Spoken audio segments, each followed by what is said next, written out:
Hey guys, Greg here, and today I'm going to be doing something a little bit different. I'm going to unbox and review a TerraMaster data storage unit. It's a NAS. I'm going to try to make a Plex server using this TerraMaster NAS. I'm not a tech expert, and actually server and NASs are part of my weaknesses. I don't know a lot about them, so it'll be an interesting learning experience for me and hopefully for you, so you don't have to leave your computer running or your laptop running consistently to have access to your home movies and your photos and your music. This way you can put this next to your router or modem and everything should work. So let's dive right into it and see how complicated this is, or how easy it is. Could be easy. Don't know. First time.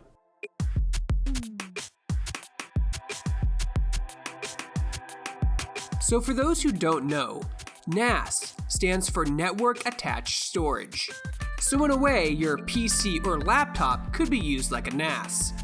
However, for me, I was tired of having to rely on my PC for my media server needs, and finally decided to make my own.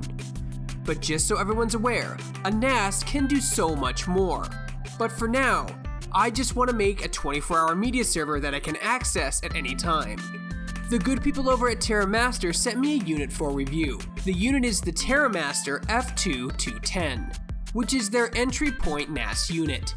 It retails for $149.99, has 2 bays for hard drives, supports up to 16 terabyte HDDs, features a quad-core 1.4 GHz ARM processor, and is probably the perfect place to start if you're new to NASs and media servers, like me. The TerraMaster F2-210 comes with a power cable and an Ethernet cable.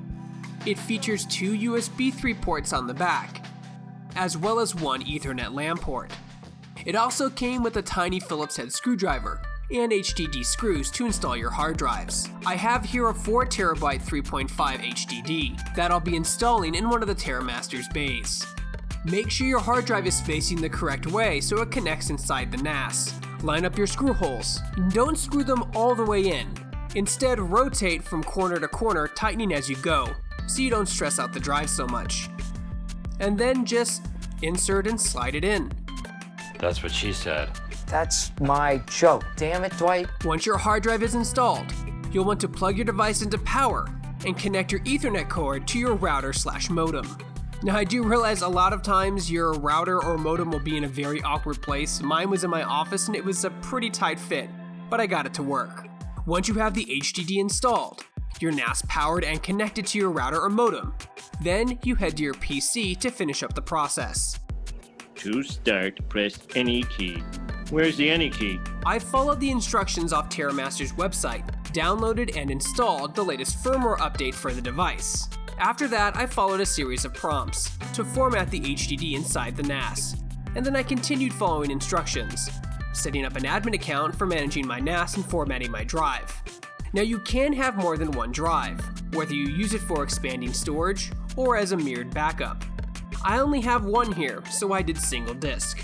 After these steps, the operating system on the NAS was ready and good to go, and it was surprisingly simple to find the application folder and locate the Plex application and install it to the NAS. I then created the right subfolder and changed my library location from my PC to my new media server, and that was it. I was very surprised by how simple and easy everything was to set up and get working. Plex is a great app to use for a media server, and I highly recommend it. Everything else worked fine and without issue. However, it's good to note that since this is the entry-level TerraMaster NAS, it is an ARM processor, which means I'm only able to stream most, if not all of my media at 720 progressive, instead of 1080p. This is due to the Plex app itself, not the TerraMaster hardware. Not a huge deal. However, I did run into some streaming issues in my upstairs bedroom, which was solved by lowering my stream rate to 2 megabits per second at 720p, which is relatively low quality. Again, this is part due to the Plex application transcoding itself. I also think it had to do with how far the server was from my device in my bedroom, so it had connectivity issues on top of that.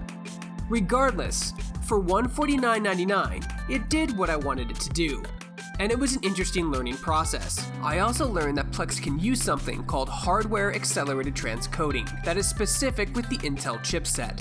so you can stream playback faster and at higher quality. So if you're really serious about having a media server, I recommend spending the extra $80 and purchasing the next step up, which is the TerraMaster F2-210, which has a more powerful Intel chipset, allowing you to stream higher quality media. This was a really fun project to do. It's my first time setting up a NAS and I was really worried, but everything came through relatively easy. The TerraMaster F2-110 is a great starting point, but like I mentioned before, I highly recommend spending the extra $80 for the F2-220 if you plan on using it mainly as a media server. For more unboxing and reviews, you're already in the right place. You're on Shacknews.com.